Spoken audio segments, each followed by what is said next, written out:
très important que ce message des territoires insulaires soit entendu, parce que si ce message avait été entendu plus tôt, c'est évident qu'on serait déjà dans l'action. C'est un élément très nouveau parce qu'aucune conférence sur le climat n'avait été précédée d'un débat planétaire auquel ont participé plus de 10 000 personnes dans plus de 70 pays.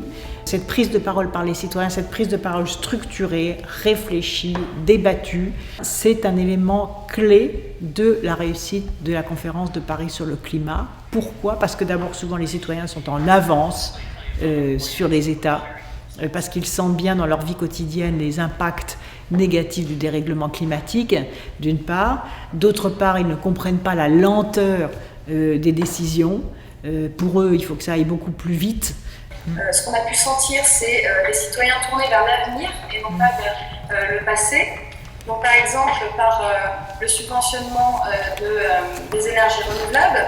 Madame la ministre, le dernier résultat marquant, c'est que les citoyens sont demandeurs d'une action forte pour le climat avec des objectifs à court terme et à long terme. Voilà.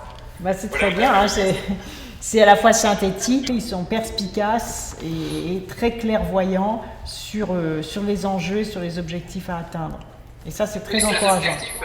Il y a deux éléments pour moi qui sont très importants. C'est qu'il y ait une liberté de parole et une diversité des prises de parole d'une part, et que d'autre part, la connaissance scientifique soit mise à la portée de tous. Je ne veux pas que le pouvoir des experts soit uniquement tenu par les experts et monopolisé par les experts. Les experts, dans un processus démocratique, ils doivent mettre les connaissances à la portée de tous.